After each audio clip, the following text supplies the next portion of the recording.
It takes a lot to have me not cover a new original killer on their PTB's release week. I can't tell you how excited I was for this year's original chapter. I always enjoy my workload when original chapters drop, because even if I don't love the chapter itself, I always get a lot out of the historical and cultural research that often comes part and parcel with originals. The Sinister Grace chapter is no different. Thai folklore is fascinating and awesome, and taking monsters and creatures from it to expand into a chapter is super refreshing. Exactly what I've been looking forward to now that we've just gotten a shit ton of licenses out of our system. So imagine my shock when the chapter PTB for Sinister Grace dropped alongside an absolute truckload of new base game changes. Probably the biggest set of base game changes the game has ever seen, barring maybe 6.1.0, and let's not forget that didn't also come with an entire chapter laden on top. I was very excited to talk about the Krasu's lore and the Thai folklore that inspired it, but that video will have to be postponed until the chapter's release, because that's pretty much the only part of this PTB that isn't time sensitive. The lore isn't going anywhere, but the window to give feedback on the new patch is very, very slim, and there's so much to cover in the meantime that I have to prioritise this feedback video just to maximise the chances of getting my voice heard. And oh, there is plenty to talk about. I'm not going to bury the lead here. This PTB represents a monumental paradigm shift. The balance of power in Dead by Daylight is about to change, in ways I don't think the developers ever anticipated. There are going to be so many problems if this stuff makes it to live, possibly so many problems that the game winds up in a worse state for it, as a bunch of killers suddenly become completely non-viable, while the best of the best go mostly untouched. The benefits of eliminating slugging and tunneling as core strategies are ultimately hard to ignore for general game health, especially for the survivor player base, but with the current implementation these changes may well do more harm than good. And Behaviour has a lot of work to do to stop this runaway train they've unleashed onto the PTB. Welcome, friends and foes, survivors and killers, to patch 9.2.0. Strap in everyone, this is going to be a bumpy ride. First things first, let's talk about the anti-slug mechanics, because we've kind of seen this stuff before. Behaviour has tried to test a version of Base Kit Unbreakable before, and it went pretty horrifically. They wound up aborting the system because it was insanely abusable with many survivor perks in many situations. When I saw they were trying again, it scared the shit out of me. Once we learned it only kicked in after 90 seconds and slugging related perks were being changed alongside it, I was ready to be a little more optimistic. Maybe Behaviour has actually nailed this system now and figured out how to make a Base Kit Unbreakable function without causing more problems than it solves. And it's definitely better than the last time they tried this, but there's definitely still several pretty substantial problems. The first being that I think 90 seconds is just a little bit too short. It's worth noting that the timer is 90 seconds cumulatively across all your downs, instead of 90 seconds in a single down, meaning you could slug survivors for 30 seconds on each of their 3 hook stages, and the serve could be up and running on the third one. And 90 seconds seems significant on paper. It's almost half the bleed out bar. But in terms of how smart survivor teams are going to use this, it's going to be more like 70 seconds, because here's how it's actually going to work in practice. Let's say a survivor is slugged for 10 seconds on their first down, 40 seconds on their second one because there was a pallet save attempt or something, and then another 20 seconds on their third. Once they get to the 70-second mark, there's basically no reason to send a survivor over to pick up that slug if they're any real distance away from that down. Why would you get off a generator, cross the map to get a pickup, and then go back across the map to the gen again, when you could just sit on that gen for 20 seconds and let your teammate pick themselves up with their free infinite pile of unbreakables? Yes, the killer could go back and pick them up at any time, but that could also happen if you get off your gen, and if that does happen, you just wasted the time spent getting off the gen to begin with, either way. So you're better off just leaving them on their own unless you're right next to them. Taking that timer to 120 seconds or even 105 would make these choices feel a bit more like actual choices, in situations where the killer has had to slug for pressure or to disrupt saves multiple times throughout the match. But that's not my biggest concern with this new system, because remember when I said Behaviour were changing slugging perks to go along with the base kit self-pickup? I assumed that these would be targeted at perks that force the killer to slug to counter them, because those perks were the problem with base kit Unbreakable before, and if you are heavily limiting the killer's ability to slug, it makes sense that survivors shouldn't be able to force killers to do it. That isn't what happened. We got a couple of killer changes to killer perks that encourage slugging, and we somehow got a plot twist buff. But the survivor perks that force killers to slug have gone unchanged, and the two that really alarm me are Flip-Flop and Breakdown. Breakdown sabotages a hook for 3 minutes once the survivor is removed from it, which any of my Year 2 maths enjoyers in the chat will be able to tell you is twice the duration that it takes to charge up your base kit Unbreakable. This becomes a problem when the only available hook for a survivor has been hit by Breakdown, because the killer cannot pick them up and hook them before the base kit Unbreakable kicks in, which is a situation that a Breakdown user can very easily manufacture, especially if they have a friend.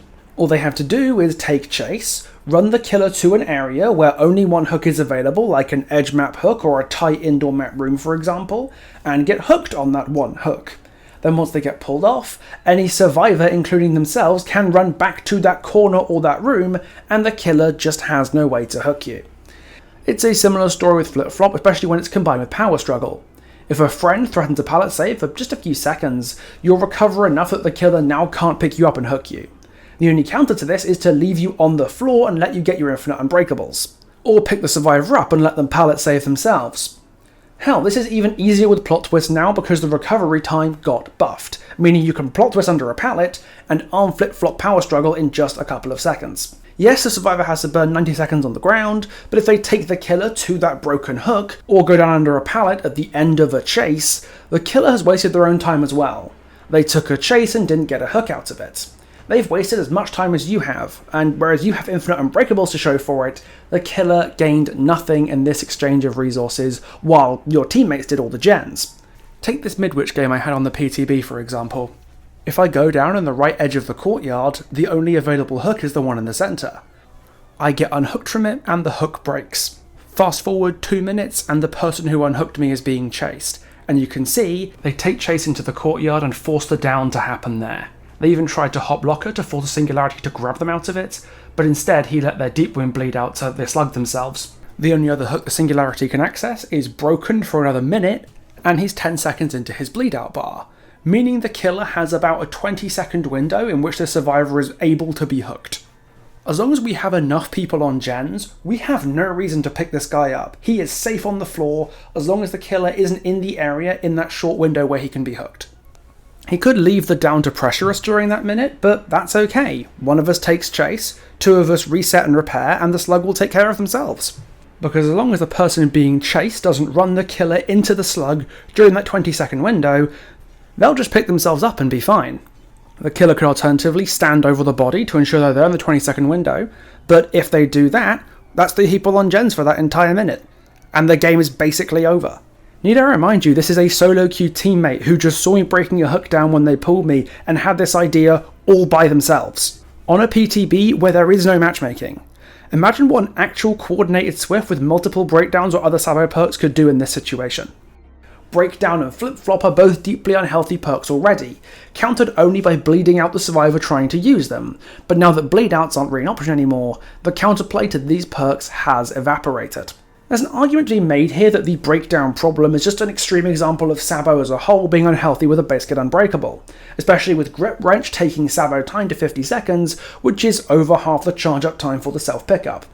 But if you crank that pickup timer up to 120 seconds or something, I don't think Sabo with base kit Unbreakable is going to be a serious problem. Flip-Flop and Breakdown on the other hand will both still need a rework.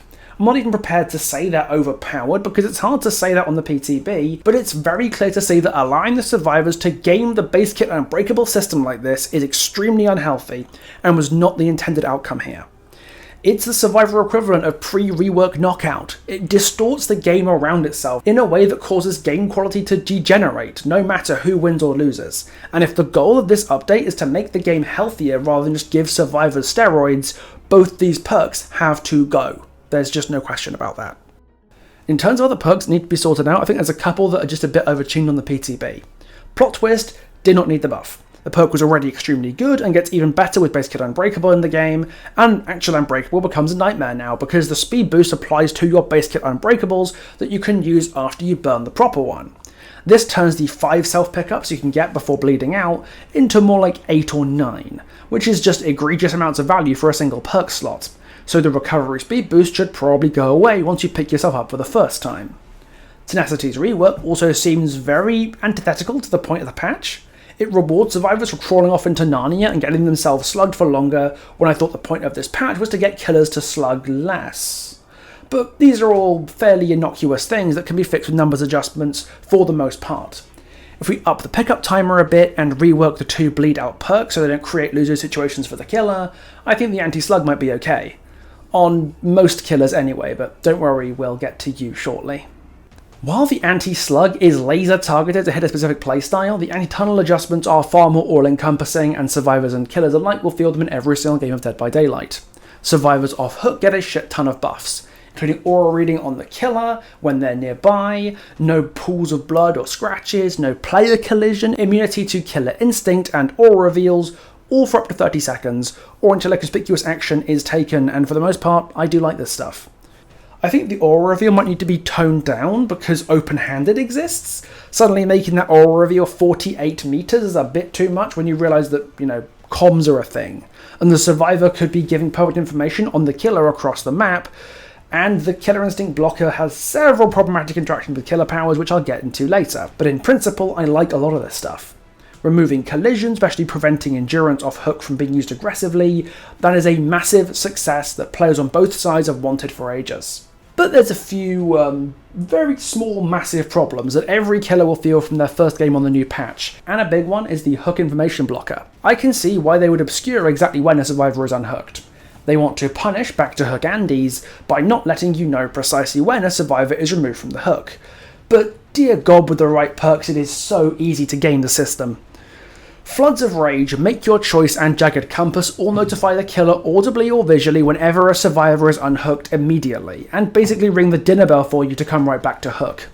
Shoulder the Burden, one of DBD's strongest perks right now, also kinda got buffed this patch.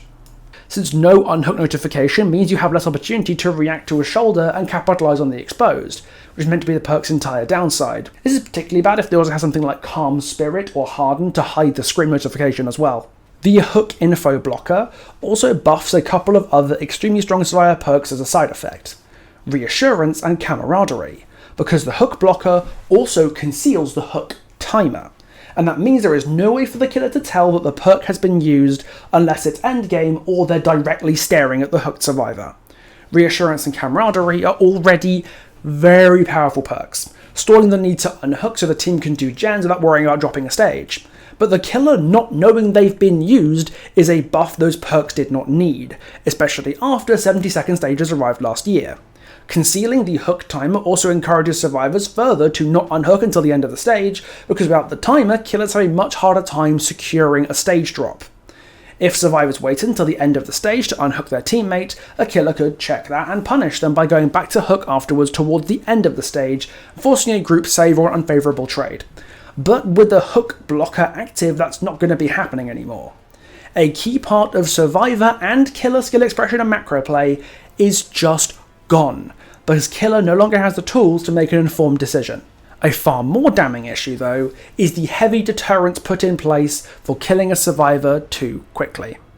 If a survivor dies before the 6th hook of the match, the remaining players will receive a 25% gen speed boost for the rest of the trial, and if a killer double hooks a survivor and kills him in the process, the killer will be unable to regress or block generators. I get why this sounds appealing on paper. You're giving killers a powerful incentive to hook fresh survivors with the super kick and the base kit haste and stuff, but at the end of the day, getting somebody out of the game is still super efficient, so behaviour wants to cripple that efficiency. But they've definitely gone way too far in doing it. I'm going to keep it 100 emoji with you. Punishing a killer for killing someone before 6 hooks is too generous to the survivors. For one, weaker killers exist. While it's probably reasonable to expect Ghoul or Blight to get 6 hooks before somebody dies, it's definitely not reasonable to expect Trapper, Merchant, or Legion to do it. By the time those killers get 6 hooks, the game will likely nearly be over against good players, if they get 6 hooks at all. If you're losing to a Ghostface or a Legion because he killed somebody before the 6th hook, you deserve to lose that game because enough gen should have been powered by now that you can reasonably get some people out of the gates even with a man down. Especially with the anti-tunnel and anti-slug options survivors are just getting added to the base kit. If the system stays at 6 hooks, we can also end up in awkward situations where it's not clear what the killer is supposed to do, especially if you're a killer that lacks mobility. Say for example you've just gotten your 4th hook. 2 players are playing aggressively, and 2 are sticking on gens and playing super safe with stealth or gen speed perks or whatever. So the 2 playing aggressively are both on death hook, and one of them is currently hooked. The player who's on death hook comes to pull them, and now the killer is put in an unenviable situation. You can't chase the unhooked person, because that would be tunneling, and that's mean, but you also can't chase the unhooker, because no matter which one you kill, the rest of the team will still get that permanent gen speed boost. Half the team is functionally invincible, and without map mobility or built-in tracking, a killer could spend minutes wandering the map trying to find Wingus and Dingus, hiding behind rocks or cocking about in the basement. And let's not forget Shoulder the Burden, a perk which allows the survivor to death hook themselves, which can punish the killer for capitalising on the perk's downside and killing them. Having one survivor be functionally invincible if you tunnel them too aggressively does make sense, but having 2 survivors functionally invincible is just a bit excessive. It enables way too much risk-taking that the killer can't punish. If this number was set back from 6 to 5, it would mean that relentlessly trying to kill the same person right off the rip would still get punished effectively, while preventing more than one survivor from benefiting from the protection. It gives a bit of a grace period where the killer can hook another person while still being qualified as tunneling. And let Shoulder the Burden be used to try to mitigate a tunneling attempt, but it means that the system is almost impossible to abuse for the survivors, and in a game that is won or lost by survivor coordination, making sure that coordinated serves don't have the tools to game your system and make a no-win situation is key to keeping matches fair.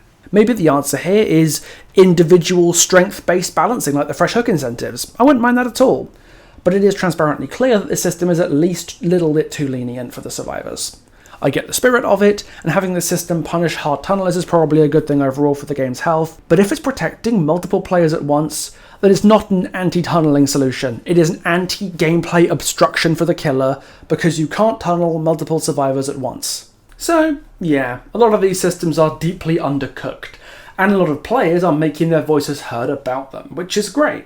But one thing I'm not seeing people talk about quite so much is how not every killer is treated equally. Some killers definitely benefit from these changes kind of net, others have a significantly harder time, and others still have a more complicated relationship with these adjustments where they feel like more of a side grade. And the best example I can think of a killer unevenly affected by these adjustments is, surprising no one, related to the anti-slug changes. When designing the anti-slug mechanic, Behaviour has, as usual, completely forgotten that the twins exist. Twins are the only killer in Dead by Daylight who will regularly leave survivors on the ground for 90 seconds cumulatively throughout the match in a standard gameplay loop. And as a result, they are, by a mile, the most counted killer in the game by the massive pile of unbreakables that survivors will get once that period elapses. Behaviour has shown that they're willing to buff killers who are disproportionately affected by the changes that are being made here, even if the killers are already strong. Oni is getting a boost to his blood orb generation when he hooks a survivor, which makes sense, because Oni is a killer whose power design encourages him to slug more than the average killer to get full value out of Blood Fury. They were willing to give Oni compensation for this anti-slug change because his power encourages him to slug aggressively. So why aren't twins getting compensated for this change when their power forces them to slug more aggressively and delay their pickups to maintain pressure? Anybody who's ever played Twins knows the common gameplay loop of Twins. You hit Survivor A with Charlotte, down them with Victor, attach Victor to a nearby healthy survivor, say Survivor B before you switch back, and footslog over with Charlotte to get the pickup on Survivor A. Suddenly, Survivor A is on hook and Survivor B is incapacitated, meaning that half the team is off the gens and suddenly you've gained pressure. You took the risk to delay your hook and gotten rewarded by additional pressure as extra survivors have to get off generators.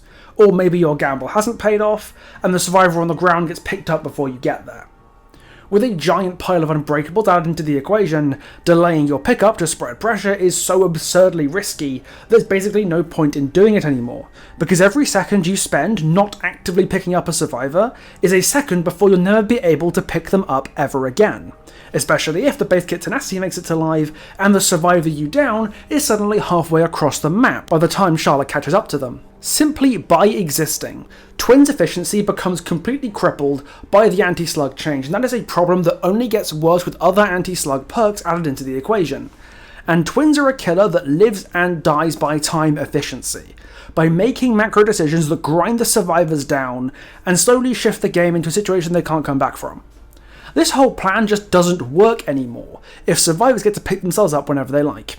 And Twin's downtime between downing and hooking is long enough that you can't avoid this, unless you drop everything to pick a survivor up as soon as you down them, never split pressure, never chase off survivors trying to get pickups or saves, drop any chase that gets a decent distance away from Charlotte, and just play the game like a robot designed entirely to pick survivors up and do nothing else, because delaying pickups to do anything else gives survivors the Twins equivalent of the Power Star from Mario Kart. Let me be clear about something here. I'm not saying that you have to like the Twins playstyle of delaying your pickups or snowboarding and slugging off of spread injuries. A lot of people don't. You're well within your rights to not want the killer to play like that, but the fact is, they do. And if you're going to make that playstyle significantly harder to execute, without wanting to just blast the killer into space Skull Merchant style, you're going to need to buff them. Either buff their efficiency so they can get back to doing what they were already doing, like make them faster so they can keep up with the game, or give them something new that they can do instead to replace it. Again, behaviour knows this. That's why they're buffing Oni, even though, like Twins, Oni is already a strong killer, and he's not as affected by these changes as Twins are. And the weirdest part is they do seem to know that Twins should probably get some compensation for these changes. They just don't know, or don't care to figure out, how to do it. When someone asked on the DBD forums whether Twins should be getting compensated for these changes, Mandy Talk said that they won't be, and while she couldn't say for sure why, she believed it was because buffing Oni to deal with the anti-slug changes was effective in theory by simply giving him a bigger benefit for hooking. But with Twins the issue is more complicated because they're more dependent on slugging. The way Mandy spoke about it, buffing Twins in a way that actually made their issues better was too complicated, so they didn't even try to help them. Which is definitely a way to balance a character that already barely works properly, and it's a very behaviour thing to do to notice that a new system is going to utterly fuck over one of your characters, decide it's too hard to figure out quickly, and just ignore the problem instead of delaying the feature or adjusting the character. But there's actually a pretty elegant solution, and we've seen it on a PTB before. The Twins reworked PTB back in 7.7.0. That rework was a colossal failure in basically every way, but it had one notable success. It streamlined the process of picking up a survivor after Victor got her down by giving Charlotte a burst of haste when you switched back from Victor to her that went away if she entered chase. That would be a pretty elegant stopgap solution to keep the killer's game plan at least workable with these powerful base kit anti-slug tools survivors have now. An alternative option here would be to pause or slow down the 90-second self-pickup timer while Victor is attached to a survivor to reward Twins who split the pressure they actually earned, and discourage Victor from being left to camp slugs, since behaviour has now set the precedent for tuning base game attributes differently between the killers. Twins seem like a natural choice to modify the game's base attributes to take their unique power into account. The haste system is definitely the simpler idea though, although I loved an idea that my friend RGB Thysock suggested, where an idle Victor on the ground leaves a trail back to Charlotte like Snug Search Mode does to Houndmaster, and if Charlotte follows that trail she gains movement speed.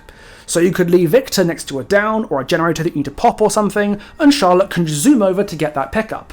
I know this would be a design intensive solution, but giving Charlotte haste when you switch back to her would be a very doable change to make on short notice. And if anything even remotely resembling anti-slug changes is going to go to live, Twins should be considered an absolute top priority for maintenance until a long-term solution can be found, made and shipped. There's no real room to negotiate here. I know behaviour are ideologically opposed to remembering the Twins exist, but this isn't the state that can exist any longer when you're adding a mechanic that's basically laser targeted at turning off their power. Let me be blunt here, you say it's too complicated, but I don't really care. You probably should have thought of that when you were designing the new system in the first place. Hell, Twins are arguably what sank the last one. But this time you either didn't think of Twins, or did think of Twins and you didn't care. Either way, that's just not acceptable. Ship the anti-slug changes if you have to. But if you do, then you'd better clear your schedule out for the next few months. Because you're leaving a killer on life support again. And nobody knows how much that sucks, how thoroughly demoralising it is to have your killer put on ice better than me. Yeah, I'm not going to let them merchant you. Which brings us along to the anti-tunnel system, because on the surface it's way less harmful to any individual killer than the anti-slug adjustments. But not all killers are created equal, and many facets of the anti-tunnel system disproportionately affect some killers in the roster while barely affecting others. Which is odd, because the ones that benefit the most tend to already be some of DBD's strongest killers. Let's start with the one you might not immediately think of, the Killer Instinct Concealment and Hook Stage Delay systems. It should be pretty obvious that survivors getting Killer Instinct blocked for 30 seconds off of Hook is not going to affect every killer equally. Some killer powers don't use Killer Instinct at all and thus will never notice this change, whereas others rely on it heavily as a core part of how the power operates. A great example of a killer whose Killer Instinct is central to his gameplay is Pinhead. A survivor solving the Lament configuration has their Killer Instinct revealed for the solve's duration, allowing Pinhead to know where he's going to teleport to if he chooses to do so, or giving him something to aim at if he tries to interrupt the solve with a chain. Against survivors fresh off a Hook, this isn't going to happen. Pinhead will be forced to teleport blind, and has zero knowledge of where he can aim to intercept the solve with his chains. In this way, survivors off Hook are actively encouraged to immediately solve that box as soon as they get unhooked. Because not only will the killer have to make decisions completely blind, the survivors' other anti-tunneling protections like the base game anti-tunnel systems and any perks they might have will further punish the killer for daring to interact with the survivor who's made the active choice to draw the killer's attention. This is a deeply unfair thing to put on a killer who's already kind of okay, not bad, but certainly not amazing, and frankly deserving of a buff far more than enough. Let's take a look now at another killer who uses Killer Instinct a fair bit, the Demogorgon. When Demo gets a hook, they often place a portal nearby and teleport another one across the map to reapply pressure and get into the next chase. This will be really useful on the new system because you can deliver a pop there as well. Under normal circumstances, a freshly unhooked survivor wants to run away from the portal left near their hook, because the Demogorgon can see anyone near that portal on Killer Instinct and come back to chase them. But with a Killer Instinct blocker and the unhook delay in play, the survivor off Hook is immediately encouraged to destroy that portal since the killer cannot see them doing it, and might not even realise they've been unhooked to begin with. Does Demo deserve to have zero counterplay to their portal being destroyed? Or should the survivors perhaps be careful around the killer's portal? Maybe the unhooker should get rid of it before they pull, or they should just leave the hook area before they reset. You know, apply basic game sense to counter the power of a mid-tier killer instead of getting the counter handed to them on a silver platter. On a less common but more extreme example, let's consider Sadako, a killer who's been brought up a lot in these situations. Yes, condemning a survivor early can lose you the game by itself, which had its own problems, but that requires you to be able to find them. And if a survivor gets fully condemned within 30 seconds of getting unhooked, no they fucking didn't.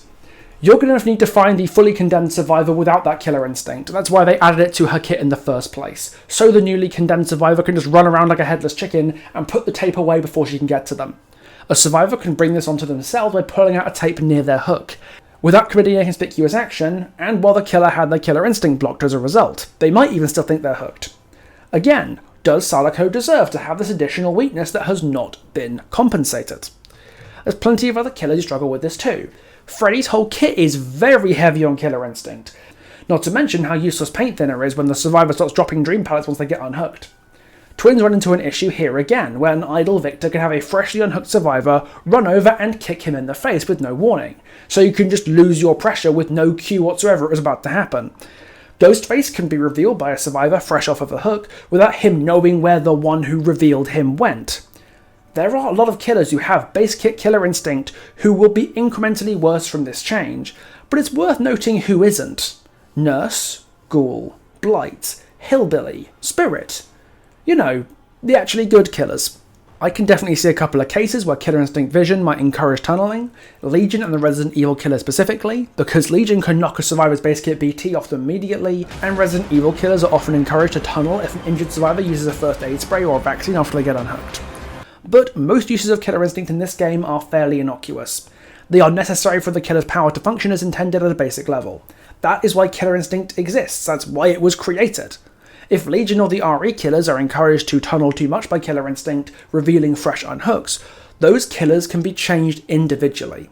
There is no reason for half the roster to be catching uncompensated nerfs because of a couple of problematic implementations of Killer Instinct on other killers. And it's a similar thing with the unhook blocker. Wanting to deter back to hook Andes is a noble goal, so I definitely see the theory behind why they would do this. Blight, Hillbilly and Ghoul are definitely way too good at returning back to hook for free, so obscuring that information does make sense for those killers specifically. But there's 38 other killers in this game for whom this really isn't a problem. The other killers in DBD are either slow enough they can't effectively go back to hook without investing some time into it, think like Wraith or slower, or they are killers like Xenomorph, Springtrap and Demogorgon, who already have systems in their kits that limit their ability to return to hook. Dredge, for example, can't return to a locker near a hooked survivor, Xenomorph leaves tunnels near hooks slower, and Twins can't switch to Victor near a hooked survivor. It really is just the killers with infinite map control who can make unhooked unsafe at a longer distance, especially Hillbilly since mobility doesn't have a cooldown. But again, why are 38 killers receiving nerfs for the sins of 3 outliers? It really doesn't help that this system is also very easy to game.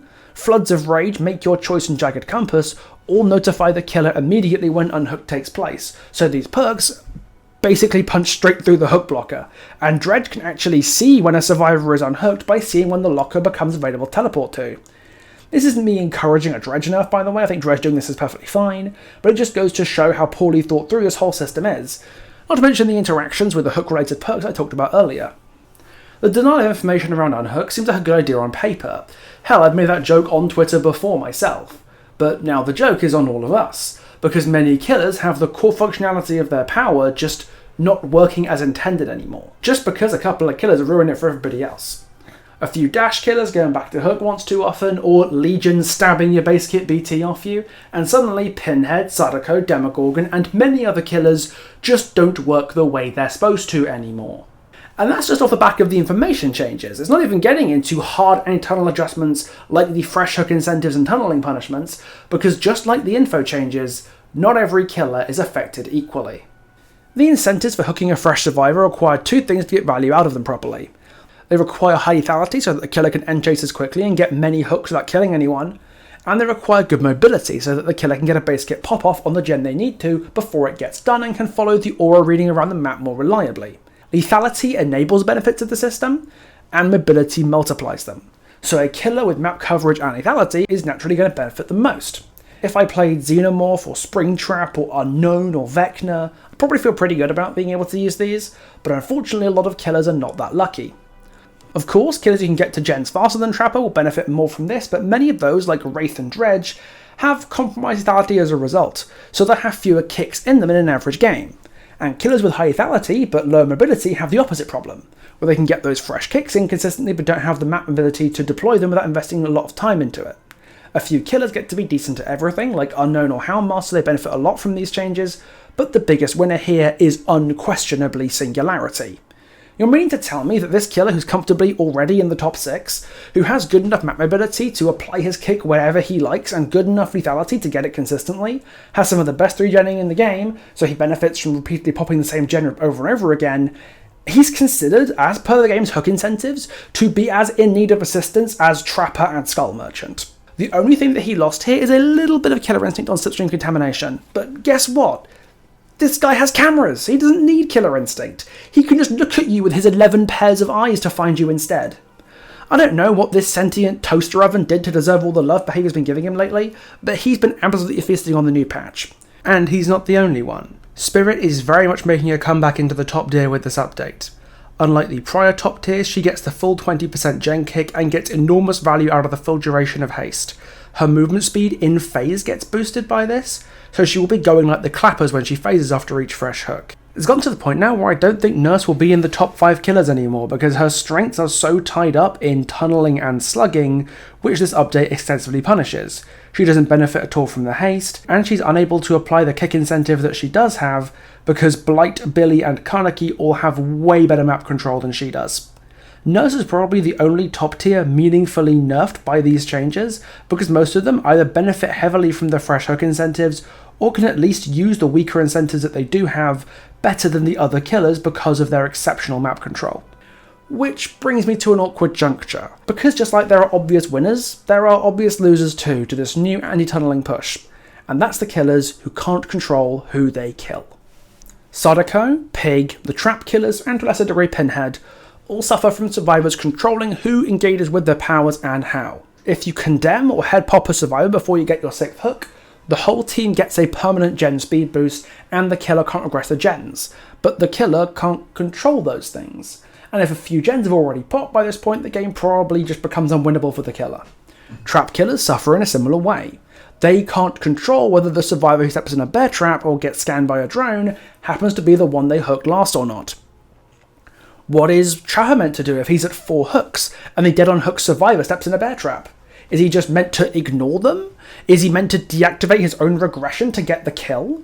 Merchant isn't quite as bad, because leaving someone at a couple of lock-on stacks can be useful, but it still means survivors dumb enough to get claw trapped while dead on hook are still basically safe from her unless she wants to throw the game for a kill. And let's not forget, aside from Pinhead, all these killers are some of the worst in the game already. They are not going to get a kill before at least a few gens have popped, if the survivors are playing with their monitors on, that is. So they can't afford for their first kill to come at the cost of a permanent gen speed steroid when they're probably already down to just 2 gens by that point. Pinhead is definitely a stronger killer than this motley crew, but he suffers almost as badly as them from it, because the survivors choose who goes to get the lament configuration, like I talked about earlier. Even if Pinhead can see their killer instinct, and even if he doesn't have teleport blind, the survivor who was last hooked does the box, so Pinhead loses value from pressuring the solve, meaning he has to ignore the survivor actively summoning him, because, why wouldn't the survivor who's going out of their way to turn the killer's power off have what's effectively the anti-everything shield to stop the killer punishing them for it? You summoned me, and I was scared, so I stayed home. It shouldn't surprise anybody here that the ones I feel worst for are, unsurprisingly, the trap killers. Because at the very least, Sadako can travel across the map to kick a gen or harass a fresh hook survivor. And with the killer instinct blocker gone and an adjustment to take into account her unique Mori system, Sadako could benefit a lot from these changes if implemented correctly. But not only do the trap killers not control who they down half the time, but they don't even benefit from the base kit incentives as much as most other killers do, because they have less reason than most to leave their control area. What's Trapper gonna do when he sees the aura of a survivor in the distance on the hook? Like, gaze longingly at them while he picks up his traps around the hook? How is Hag gonna use that haste? Waddle her swampy 110 ass out of her web for no discernible reason? Or is she just going to reset her traps and stay exactly where she is? What happens when the survivor that you're not allowed to hook is following you around, disarming your drones and wiping away your traps, knowing that you're going to get punished if you turn around and chase them instead? Let's not forget, these killers are already some of the worst in the game. Consistently, Trapper and Merchant are considered the bottom 2 spots in any tier list, and as a result they more often have to resort to tunneling just to be able to have a chance of winning, because they can't be picky about who they hook. They just need someone dead, does not matter who it is. So they're already more affected than most killers are by the punishments for doing what is often the only correct play you can make in the situations these killers find themselves in. But add on the fact that those punishments can be weaponized against them more than most killers, and the fact that they can't use or benefit as much from the incentives to hook fresh survivors, this just makes a series of already struggling killers have an even harder time. The best killers get better, and the worst get worse. And it stings even more because regressions have got nerfed across the board, meaning if you can't use that base kick profitably, your regression options are now ass. Pain Resonance got hit with a sledgehammer. Pop has synergy with the base kick, but it still got nerfed, and works best on mobility killers anyway. And Ruin got buffed, but has anti-synergy with the base kick, so if you run it, you won't be getting any value at all out of the fresh hook incentive. 9.2.0 lays down the law. You will get value out of the fresh hook incentive, or you will lose because you'll be running out of regression. And if your killer's design prevents you from getting as much value from that as you need to, well, you could always just go play a dash killer. Oh, yeah, and let's not forget, Monitor just got nerfed on the 24-meter TR killers like Hag, Pig, Sadako, and Skull Merchant, while it got buffed on 40-meter TR killers like Hillbilly, Blight, and Ghoul, because, Merchant didn't need her best perk anyway. A few days ago, a clip arrived on my timeline of Eric Pope asking the players to trust behaviour when it came to PTBs, that if things went wrong, they would change them in time for a live release, because that is the job of the PTB. I wish more people accepted the PTB for the reason we do the PTB. People get really upset when certain changes are in PTB, and the whole point is we want to test those changes. Right. And they react as if it's a live change. I wish there's a little more balance there, because that's our chance to actually see, right. Does it work? Then if it doesn't, we're going to change it. I was not a fan of this response because a lot of bad changes on PTBs lately have made it to live. 70-second stages, the mangled nerf, the execution of Skull Merchant, and innumerable perks that went on to become problems, like background player, FTP buckle up, and bugged perks on the PTB that still slipped through to live despite player complaints like Streetwise and Blood Rush last patch. I remember well the last time players restrained themselves giving feedback to a bad PTB, because that was the patch where my favourite killer got shot in the face, so forgive me if I'm being a little more forceful this time round. With this in mind, I would like the community and behaviour to trust me this time, when I say 9.2.0 is not suitable for live release, and it's not even really particularly close. Some stuff can absolutely be done between PTB and live. The base kit slug timer can be increased. The minimum hooks required to kill someone without penalty can be lowered. And the permanent gen blocker can be applied to that value. Twins can be given haste when switching back to Charlotte. Again, they did it on their rework PTB. The killer instinct blocker can be fired into the vacuum of space, never to be seen again. That's the critical stuff that's needed to not completely destroy this game, but there's much more that needs to be done if you want to make these systems watertight, and not be a net negative on the game flow. This isn't the kind of stuff that can be done in a couple of weeks between the PTB and a live release, but probably needs to be part of the next mid-chapter and chapter's worth of balance updates. Flip-flop and breakdown desperately need rework to stop them from being used to abuse the anti-slug system, and something needs to be done about the hook information delay. In my opinion, it either shouldn't exist at all, or should only exist on the S tiers who can come back to hook for free. But if you have to keep it on everyone, the least you can do is rework the perks to create problems with it. Shoulder the burden, reassurance and camaraderie for survivor, and floods of rage, make your choice, and jagged compass for killer. And while we're at it, get rid of the back to hook punishments that killers like Xenomorph and Twins have if they're going to keep the information delay on the hook. There's no sense to have their power punish them for existing near a hooked survivor if the base kit system already does that job. It gets a little more awkward when we're talking about changes to individual killers though, because as I said, not all killers are created equal, and the ones who don't benefit as much from the changes, or are punished particularly hard by them, definitely deserve some compensation that they're mostly not receiving. We've already discussed how twins could be fixed, but I have a couple of suggestions as to how to treat the killers who struggle with the anti-tunnel systems. Pinhead, Pig, Sadako, and the 3 trap killers, Trapper, Hag, and Merchant. Sadako and Pig fixes are fairly simple. Reverse bear trap and condemned kills do not count towards a tunnelling penalty system. End of, simple as. With the killer instinct blocker removed so that Sadako can see her condemned target, the two end up being okay, but trap killers and Pinhead are slightly more complicated solutions. Fortunately, I think I figured out something for them that would help them and future killers like them in dealing with the anti-tunnel system fucking their power efficiency. I suggest that we split items into 2 categories: trial props and killer belongings. Trial props are the tools the survivors use, things like EMPs, flame turrets, jigsaw boxes, first aid sprays, vaccines, and the new lady's weird green mushrooms. Those are resources the survivors use to help themselves and others out, so those can stay the way they are. But killer belongings are the props the killers use to allow their own power to work properly, i.e. bear traps, phantasm traps, drones, demo portals, and the lament configuration. A survivor messing with these isn't just using a tool to survive, they are actively antagonizing the killer and drawing their attention. A trial tool is used to survive, but a killer's belonging is used to disrupt them, and as such, not only should interactions like disarming traps, disabling drones, sealing demo portals and solving the box count as conspicuous actions, this marker indicating that you were the last survivor fresh hooked should disappear, and you should count as a unique hook even though you're not actually a unique hook. If you feel safe enough after you've been unhooked to disable the killer's power, that's fair enough, you do you, but on your head be it. You should not be protected from the consequences of antagonizing the killer, and the killer should not be punished for turning their attention to you if you start fucking around with their belongings. And it doesn't need to stop there. If we want trap killers to be able to get value out of fresh hooks in the same way other killers do and make them not the worst killers in the game by a significant chunk for a change, there are a number of ways you could buff their base kits to reward fresh hooks in the same way the base game does. They're not going to use shitty aura reading and haste effects, so why not make their incentive something they might actually want? Take Trapper for example. Imagine if each maps, the furthest 3 or 4 traps from Trapper just didn't spawn in at all. But instead, every time Trapper got a fresh hook, he got a brand new trap delivered straight to his inventory ready for him to place wherever he likes, not needing to collect it first.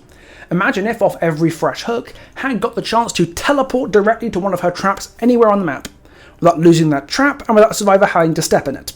So she can get somewhere to use her base kit pop, and then maybe herd a survivor back into her web as she returns to her control zone. Skull Merchant is a little bit harder to give a fresh hook incentive for, but that's okay, because she can move her setup in a way that Hag and Trapper can't. But you could still give her more useful incentives if you wanted to, like turning disabled drones back on, ping anybody with at least one lock-on stack on the radar, or refreshing claw trap batteries whenever she gets a fresh hook. I mean, what she really needs is just a buff in general to her actual power, but if they're not going to do that until like 2039 when she's finally reworked, the least they can do is give her a reason to go for fresh hooks that's better than giving aura reading to the immobile killer who already has some of the game's best info anyway. So, where does this leave us with patch 9.2.0? I believe this patch can be a big step along the path to make the game better and healthier long term. But the road to hell is paved with good intentions, and so much about this PTB has consequences way beyond what the devs anticipated. There are so many things that need changing between the PTB and Live, and for what it's worth, I'm decently confident that a good amount of it will probably be changed. But some horrible stuff is almost guaranteed to slip through, at least until the mid-chapter. At the end of the day, the devs don't want to kill off the killer role altogether, like who's going to buy Hunter skins if they do that? So when they realise some of these things are undoubtedly going too far, they will wind back when killer as a role starts to seriously struggle. I don't doubt they will find a middle ground between killer and survivor eventually. But do I think that the individual killers whose functionality gets harmed by the changes that will slip through the cracks will be compensated in a timely fashion? Or at all? No. No, I don't. And that's because it would require behaviour to do something that they're clearly unprepared to do. Stop picking favourites and fix the killers that actually need attention. Let's look again. Who are the biggest winners from this new patch? It's the killers who've been S tier forever. Blight, Nurse, Billy. It's the shiny new licensed Dashlop and Singularity, I guess, who just keeps getting away with it for reasons I will never understand. And then let's look at the killers who didn't benefit. The ones who would be taking the biggest hits if the PTB went live as it is tomorrow. Pig, Sadako, Twins, Trapper, Merchant, Hag, and Pinhead. When was the last time any of those killers got the love they needed? Everyone knows that Twins are a teetering pile of bugs that the devs leave in the corner whenever they get the chance. Hag's last buff was almost 18 months ago. Trapper's last buff was almost 2 years ago. When was Pinhead's last balance change? April 2023? He's only ever been nerfed, even though he's got like 6 usable add-ons total, but nah, let's side grade Dracula for the 3rd time in a year instead. And let's not forget about Merchant here. All we've heard from Behaviour since they exiled her to the bottom of D tier was, we're going to nuke your killer. No, seriously, we're going to nuke your killer. And we're delaying the rework because you didn't let us nuke your killer. And don't tell me you don't have the bandwidth to make these changes to these killers now that you've just rebuilt half the game in a chapter patch. And don't tell me everyone gets their turn eventually, because they don't. There's a lot of questions about different killers getting buffs, things like that. There's nothing extra in the PTB that we haven't already covered. Other killers will have their time, and obviously the team is watching what's happening with the other killers, not just in relation to this, but overall. We do have updates planned for different killers over the course of the lifetime of DBD, the same as it always has been. Myers, Dracula, Clown, Chucky, Vecna, Oni, Hillbilly, Knight. All of these killers have received multiple rounds of buffs, or side grades, or polish, or something in the past year. And you're not going to tell me that all, hell, any of these killers needed changes more than Hag, Trapper, Twins, or Merchant, who all got nothing in that time. Actually, no, I tell a lie. Twins got nerfed and then bugged out beyond all functionality for months on end. I am sorry about this little crash out. I know it probably seems a little bit off topic, but 9.2.0 is the perpetuation of the most frustrating thing about Dead by Daylight right now, to me at least. The continuous abandonment of killers that Behaviour has decided they no longer want to maintain properly. Killers which, in many cases, are some of my favourites in this game. The gap between killers allowed to be strong and the gap between killers confined to be weak only gets bigger with this new patch. and to fix these problems would require a level of design work that I'm not convinced Behaviour are willing to do, because when it comes to these killers, they've never been willing to put that kind of work in, ever. When the devs said on the Balance live stream the other day that they'd be monitoring killers who might need help after these changes, I couldn't take it seriously. And quite a few people are asking, obviously, about Twins and Sadako. And I'm pretty certain I can say that we will be keeping an eye on what happens with those killers. And if any changes are needed further down the line, you'll be definitely keeping them in your sights. Yes. What, you're going to be keeping an eye on Twins or Sadako? Just like you're keeping an eye on Merchant and Trickster by making sure they don't rise from the grave you put them in? I want to believe Behaviour will look back at these killers that 9.2.0 will invariably leave behind, but I don't believe they will. At least not for an exceedingly long time. If they gave a shit about these killers, they'd be in these patch notes. They'd be in any set of patch notes in the past couple of years. But they're not. It's a big club, guys, and you ain't in it. I would love nothing more than for Behaviour to prove me wrong in the months to come, to see them put that work in at last and bring these old and decrepit killers into the sun. But I'll believe it when I see it. I just wanted to make a lore video.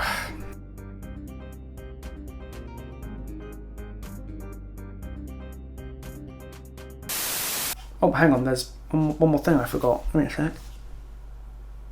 Hang on. Wait. You gave